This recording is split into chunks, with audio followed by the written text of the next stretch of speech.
8 on the Fox now. It is Fifi Box and Dave Thornton here this morning. And hey guys, the countdown is on to Eminem Etihad Stadium, Wednesday, February 19. Still some tickets available. Final release at eminemrapture.com. And his album, The Marshall Mathers LP2, is out now on iTunes. Why would I be talking about Eminem like that? Because we love Eminem. He's Obviously. coming down under, but... I do. What? I do. What? I do love Eminem. I love Eminem too. Yeah. We all love Eminem, mate. Yeah. But the thing is, I love him. I didn't get near him. I'll introduce you next time. I don't know what to say. Fifi did catch up with Eminem yesterday, world exclusive interview. He wasn't doing many chats, so you just had to grab him while I could, Dave. Oh, you celebs. Selfish. You have to stick around for the whole interview, obviously, because it's Eminem, it's amazing, but you need to listen to the end of this chat as well. So hang around. Here it is, Eminem and Fifi. Hey, Fifi. Yes. I have Eminem on the line for you. Eminem, so good. Well, first of all, so good to be speaking to you, but you're coming back to Australia, and the last time I spoke to you was in 2011. You hadn't been here for 10 years. We're finally getting you back. Well done. Thank you. Yeah, I'm excited, man. I definitely enjoy Australia, man. It's a great place. A lot of to see that we don't have here. So, anything you haven't seen that you're looking forward to seeing? Tiger. Oh, Tasmanian tiger. Yes. Thinking about wrestling with it. Yeah, I'd like to see that. Yeah, then I guess I'll probably do a show or something while I'm out there. But yeah, if you wouldn't mind doing a show or two, that would be awesome.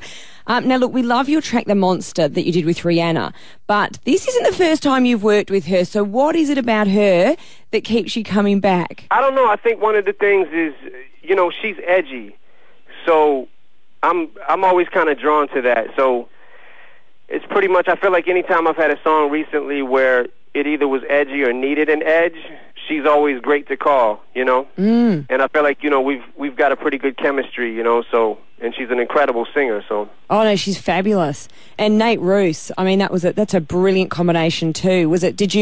Were you looking for Nate? Like, is he somebody that you wanted to work with? Interesting you say that, because we actually have a mutual friend that I don't think we knew we had yet. There's a producer named Emil that I'm really good friends with that actually worked with him on the Fun album. Well, the track you did with Nate, which I absolutely loved, it's so empowering.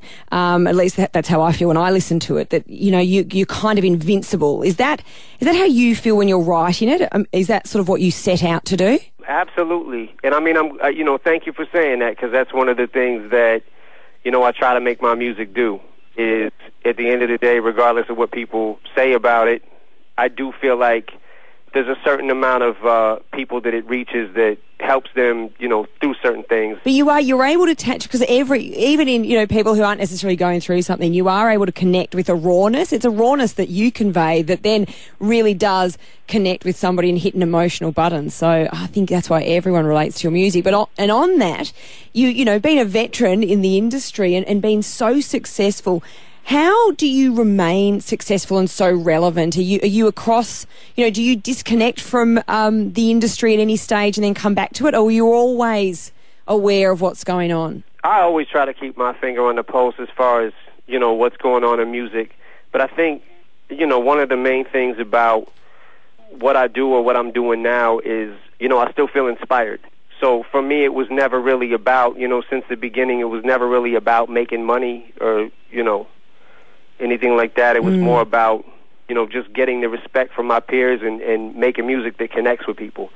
And it's fun for me, so whether I never made a dime off it or had all the money in the world, it doesn't really matter to me as long as I'm making music, I'm happy. So, hey guys, just hitting the minute mark. We need to go ahead and wrap it. Thanks so much.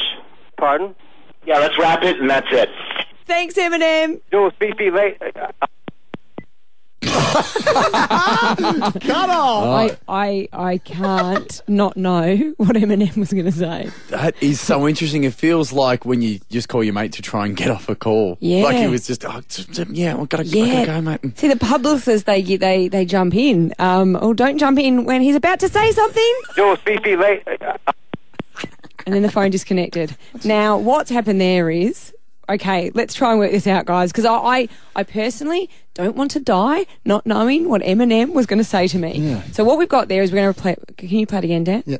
Yo, Fifi, Yo, Fifi, like, Yes. Yo, there's a Fifi, in like, there. and then it was Yo, Fifi, like, What could he be? What could he be? What was he going to say? Well, we were spitballing around here in the office, and 131060, if you can call up and you think you know what the rest of that sentence was, because Fifi you will take this to the grave. Oh, I will. You don't know what he's going to say to you. I need him to tell me what he was going to say. Look, okay, we're going to workshop some stuff. Yeah. Dan, you've got the grab. I've got a couple of ideas here. This could be some possibilities. Okay. Would have been a once in a lifetime. Yes. That Eminem could have thrown this to you. Here we go. Yo, Fifi, I loved you in the Justin Bieber movie. He could have said that. He could have. But he didn't, did he? But he didn't. But he could have said that. Maybe could have said this. Yo, Fifi, Leave Manu alone. You know, like, could have been some things he could have thrown out there. And we want to know because it could have been lovely. Say to me. Mark from Endeavour Hills, you've got an idea, yeah, buddy? Yeah, mate.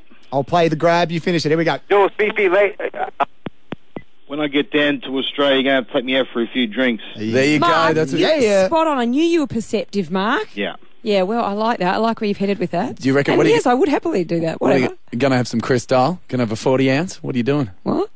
Oh, no, it's not going to go well this day. Chris from Box Hill, you ready? Yeah, mate. Here we go. Yo, Fifi, I think it's a pre-recorded message. Sorry to break your heart, Fifi, but no. I think he just wanted to get off the phone. Oh, you think that's what he does? I reckon that's he saved it on his phone and he plays it and Just to hang up. it's a quick exit Chris. Oh, that's and it leaves you thinking. he does. He like leaves that mark on you that you never. Oh, that's a cruel trick, Eminem. Chris is a boss. How many Fifis is Eminem trying to get off the phone if he's recorded that as his thing? Sandra from Dandenong, wrap it up for us. You ready? Yep. Here we go. Yo, Fifi, I really loved you in the Atkins commercials. Oh, of course he did, Sandra. Oh, it's embarrassing, I love isn't that. it? That is the new Atkins Hey. commercial. Just filming the next one today, actually. There you go. Hashtag Yo Fifi as well. Throw them up on Twitter. We'll read about it in the show.